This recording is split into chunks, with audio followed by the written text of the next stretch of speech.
My name is Ashley. I came to Beacon through a mailer, actually, that came through during the pandemic. And I've been praying for a church, like locally, and God put it in my mailbox. So that's how I got here.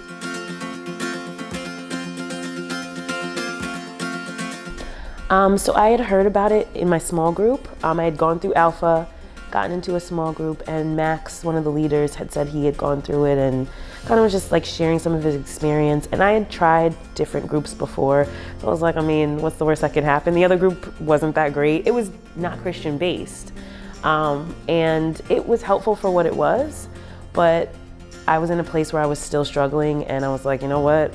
What's the harm? And honestly, the first three, I'll give it 3 sessions, right? Like, let me give it 3.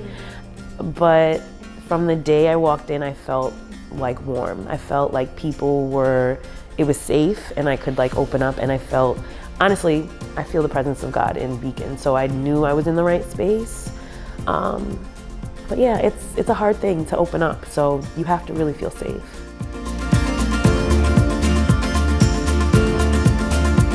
I feel like it was like week 3 or 4 where we started to talk about like sadness and just kind of like the heaviness of it, even like suicidal ideations or suicidal thoughts that can come up, and just some of the stories, because a lot of it we do watch videos, and just hearing the impact and just giving yourself permission to feel that, because grief is a very dark space and not everybody in your life can understand that. And some people, which I also learned in the group, are grieving themselves, so they can't help you, not the way that God can. So to have a space and to have permission to be like, no, I'm not okay today, and that's okay too, was amazing. And to feel that with God's presence, because my faith journey has really, I mean, during the pandemic, it really got hairy. My mom was really sick. So I had really been close to God, but how could I have those feelings and still feel close to God? So it was this like tug of war that I was having. But the space that Grief Share provided allowed me to say, like, it's okay to feel that way, but God is your rock. He's anchoring you. He's your hope. And that's what helped me in that space.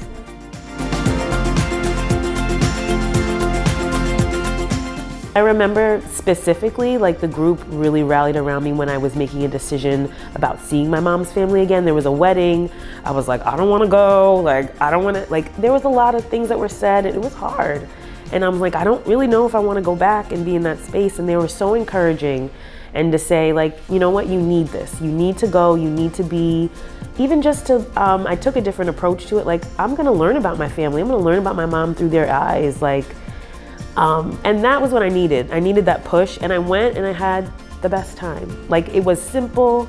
I think I was like very anxious about it, like, you know, working it up in my head, like worst case scenario, but the love that I felt, the closure, I mean, people needed to see me. They needed to know I was okay too, because they were also grieving. So I think the group really helped me through that, and I needed that in my grief journey.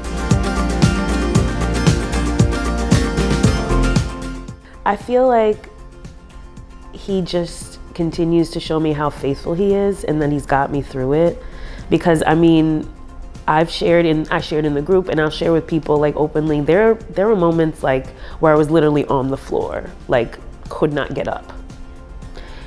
And God was the floor to keep me, right? He was holding me in those moments, and that is so powerful. And I'm grateful for that. My faith never really wavered. I mean, there's a lot in Grief Share, we talk a lot about like your journey with God. Like, yeah, I was never really angry. Like, I don't think that was the thing. It was just, it's such a big loss to lose your person on this side of heaven.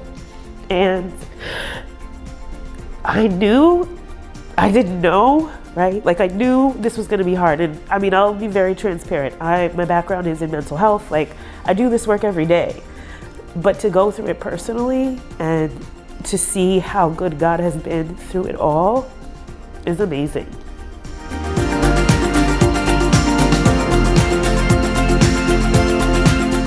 It's an answered prayer, because when Trevor approached me about like leading, I was telling him, I was like, you and God talking? Like, what's going on?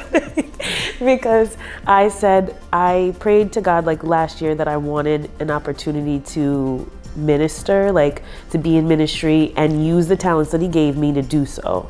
And I work in mental health, like I shared, and I feel like there's this gap and like where people feel like you can't bring God into it, and that's not true.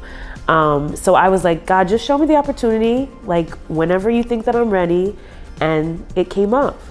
So it's an answered prayer.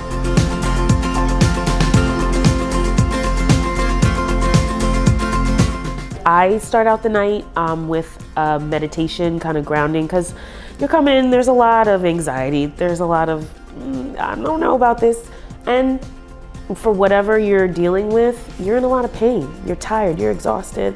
So that's just the time to just help everybody get grounded, just kind of calm some of that fear, and we learn a little bit quickly about like a healing value. Then you get separated into your groups. There's also snacks, which I always like to say, because that helps people to feel a little calm. And you just really get to enjoy this safe space where you can share, right? There are things that you don't feel comfortable sharing with your circle right now, right? Or maybe there's no one in your circle anymore, right? So this is a place where you can be connected and feel that like sense of community. And honestly, you're gonna find God here. Like, he's gonna meet you wherever you're at in your journey. And I feel like that's important too. People often think that healing is a destination. It's like a one-stop thing, but it's not. It's a process. It's a journey. It ebbs and flows, and God's gonna be with you, and we wanna be with you, like in that journey too.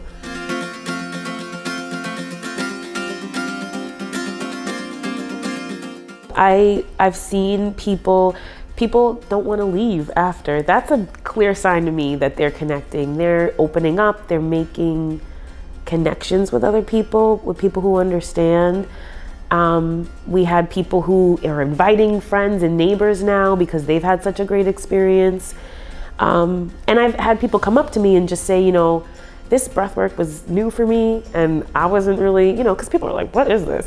But honestly, it's really such a calming space. So that is encouraging, and that just tells me that we're doing something special here. God is present here, and I want as many people to be a part of that as we can.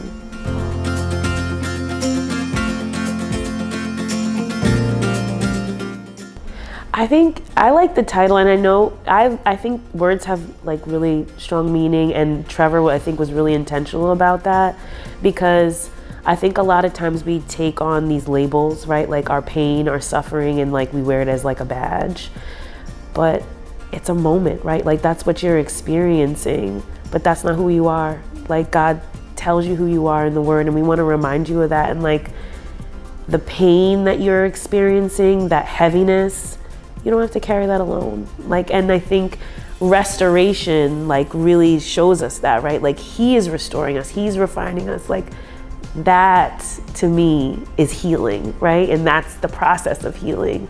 So I think those words were picked very well.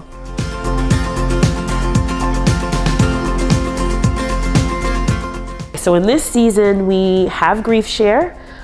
We also have, new to the season, is divorce care and financial care. And so all the groups started together. They're running in this season, and we're gonna see what God is doing in the next season. We hope to have some more, hoping to bring back Mending the Soul in the next season, and maybe some other groups. That's still to be decided.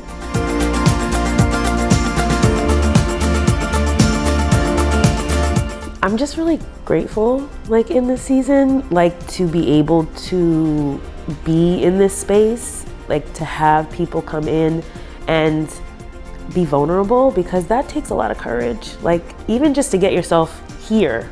I mean, granted, everybody like struggles, I'm sure, like to get themselves places, right? But when you're grieving or just going through something, you will come up with so many excuses not to come. So I just tell people, just show up and God will do the rest. So if you can just remember that, like in whatever place you are in your journey, just show up. That's what we need you to do. And you need to do that just for yourself.